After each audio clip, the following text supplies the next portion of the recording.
welcome back to another whimsically woeful episode of What Happened, the investigative pop culture media show that can't/won't ever stop.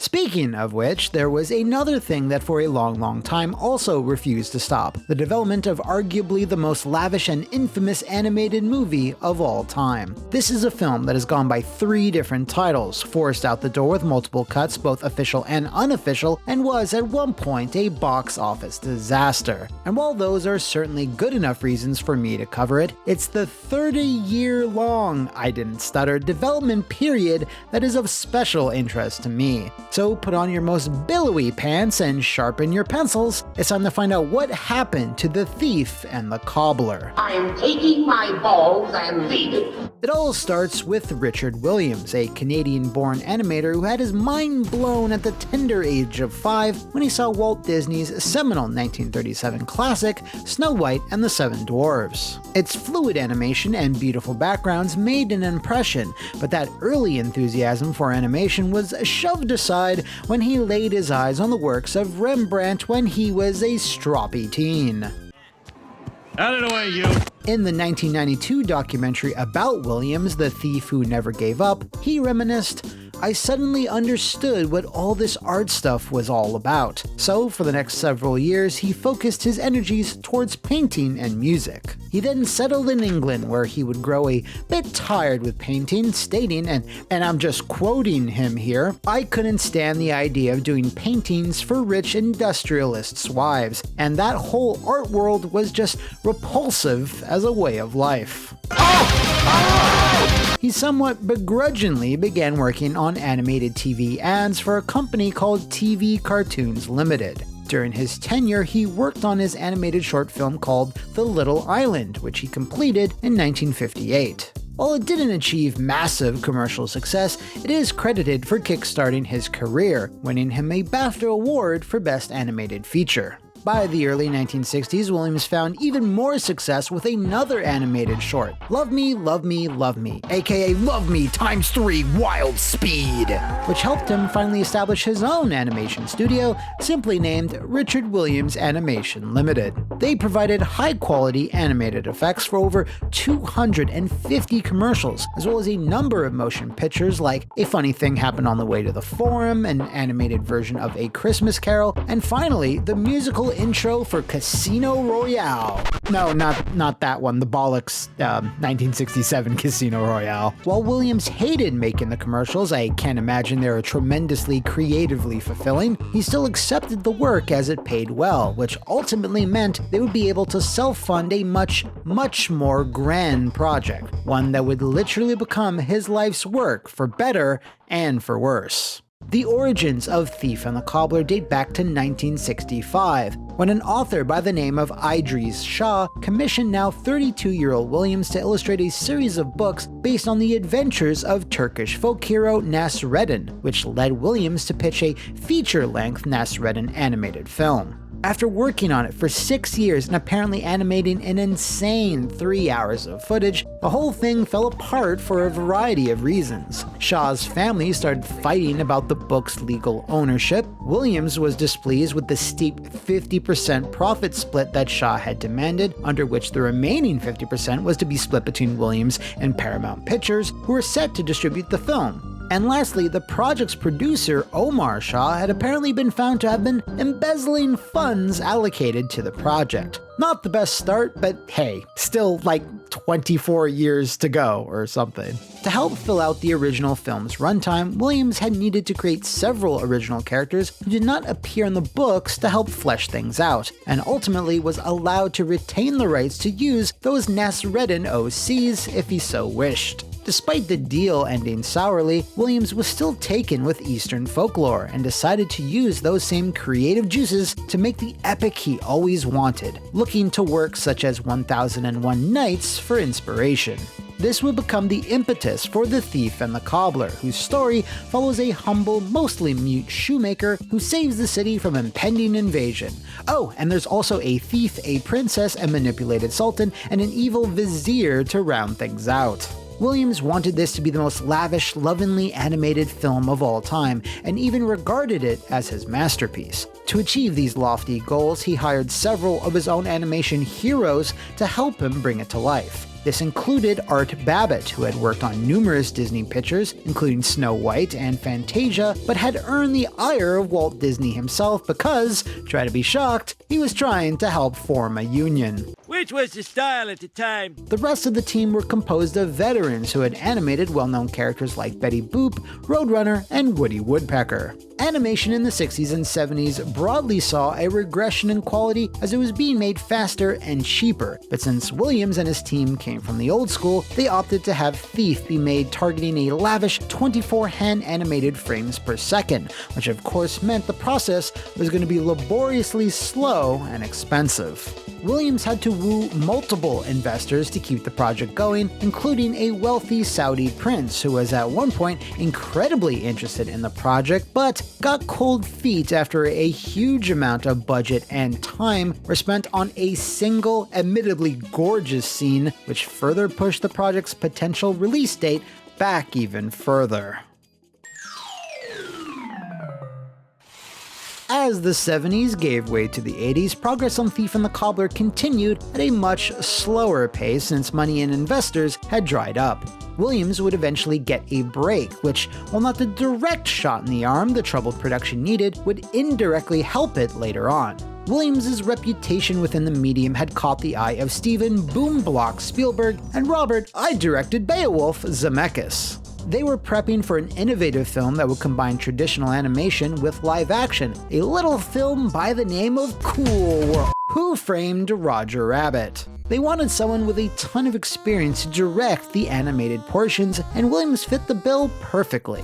However, due to his decades working on commercials, Williams was a little bit hesitant when presented with the idea, apparently saying, "I just hate animation and live action together. It just doesn't work. It's ugly." The challenge, of course, was to make it not ugly, and it's a challenge Williams overcame with aplomb. When Roger hit the screen in 1988, critics and moviegoers were dumbstruck and awed to see both mediums blended together so effortlessly. Not only was it a box office success, it netted Williams several prestigious accolades, including the McMuscles Appreciation Award for designing Jessica Rabbit.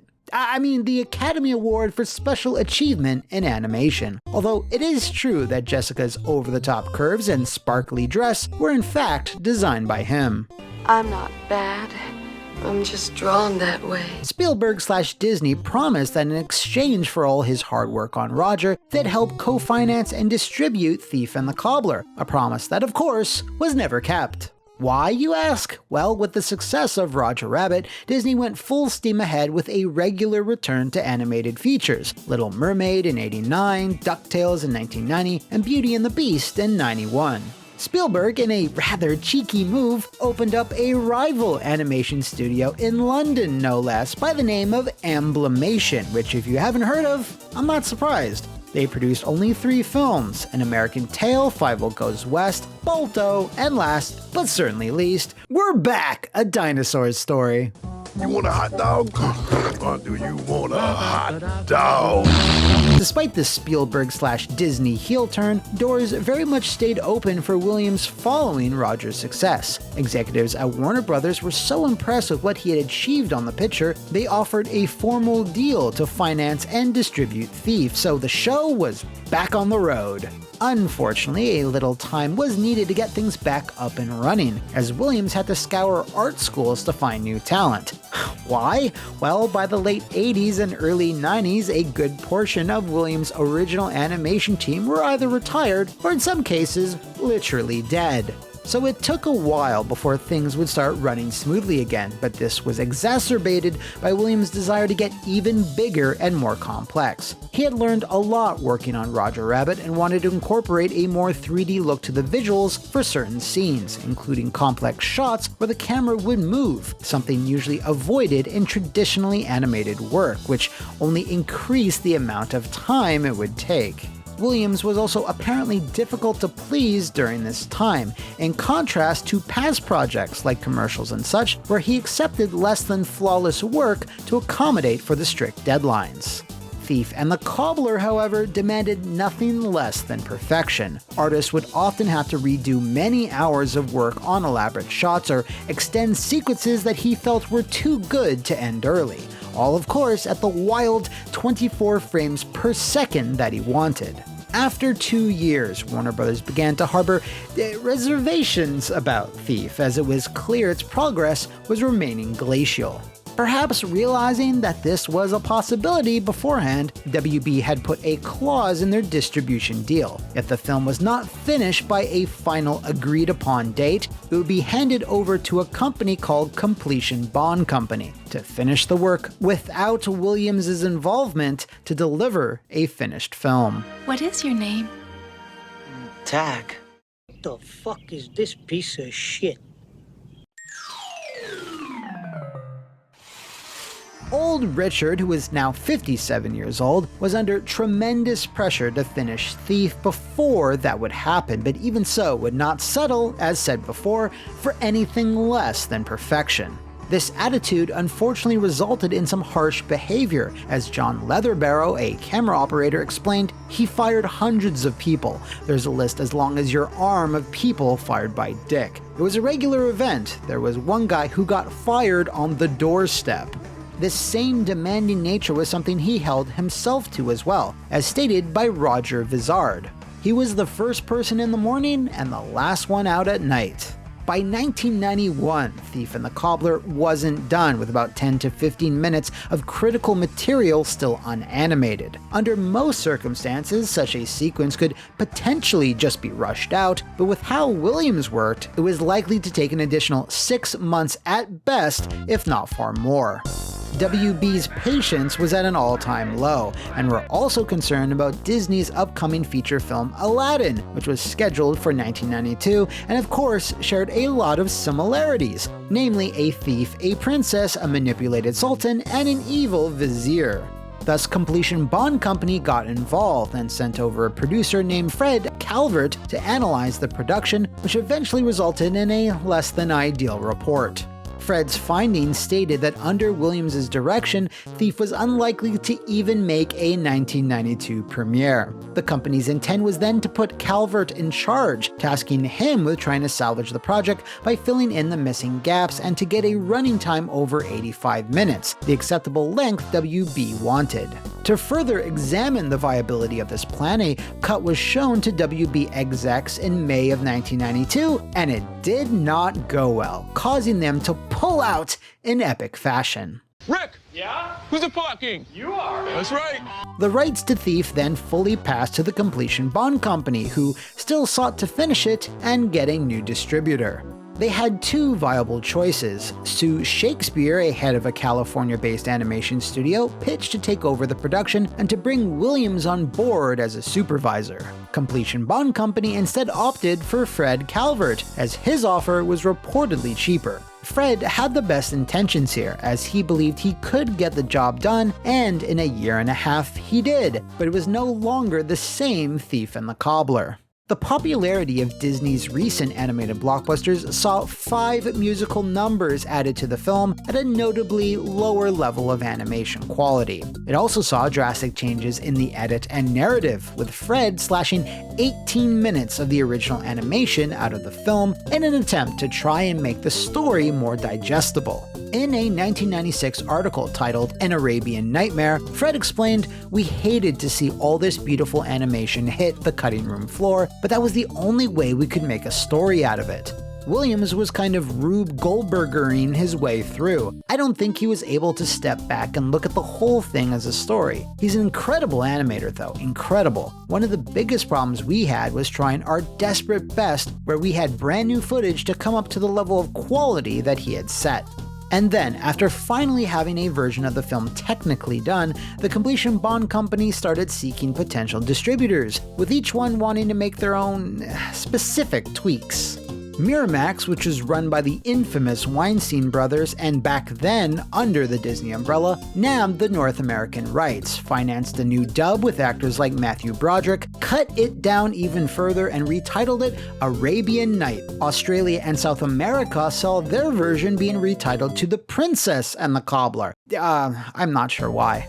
None of these cuts could be called a success, neither critically nor commercially. Many critics lamented the added songs, mismatched animation quality, and choppy editing. And with that, for the remainder of the 90s and early 2000s, The Thief and the Cobbler remained a rather obscure failure, as its theatrical runs were very quiet and very brief. That is until 2006, where Garrett Gilchrist attempted one of the most ambitious re-edits in history, The Thief and the Cobbler, the Re-Cobbled Cut. That's such a great name. This edit sought to restore the original vision by cobbling together various high-quality sources from subsequent DVD releases, adding to the score and even hand-animating some sequences himself. Over the years, other animators who had worked on the film, along with collectors who still had old material, contributed to this cut. It should be noted that Williams himself did not participate in the same way, but he did acknowledge the hard work that was being put into trying to rehabilitate the movie's image. If you're interested, you can actually check it out on YouTube, since it's still a jaw-dropping feat of animation to this very day. Williams apparently refused to speak publicly on The Thief and the Cobbler for many years, but continued his work in animation regardless. In 2015, at the age of 82, Williams released a short film named Prologue, which wound up receiving another Academy Award nomination, as well as rave reviews. On Prologue, he said it was the only thing so far in my career that I've ever been really pleased with, that I was able to succeed with what I was trying to do in all the different aspects. While he hoped to somehow helm a definitive director's cut version of Cobbler, it never came to be, as he passed away in 2019 at the age of 86. I want to make animation grow up. It doesn't always have to be Mickey Mouse, beat-it up movement, and slapstick humor. Animation ought to be able to carry serious concepts. It should be able to move slowly and with dignity, and it can be beautiful and lyrical. Ooh, that was quite the story, and just goes to show how the pursuit of perfection can be very treacherous and often doesn't mix with the business side of things. While it's a shame Thief and the Cobbler didn't receive the true happy ending it deserved, it at least touched and inspired a small but passionate group of fans who appreciated what it was trying to achieve. A massive thanks then goes out to one of those fans, RW, over at my Patreon for nominating this special episode. And if you know of any other milestone misfires in the video game or movie industries, draw them up in the comments below or hit me up on my Twitter. See you next time, and thanks for watching!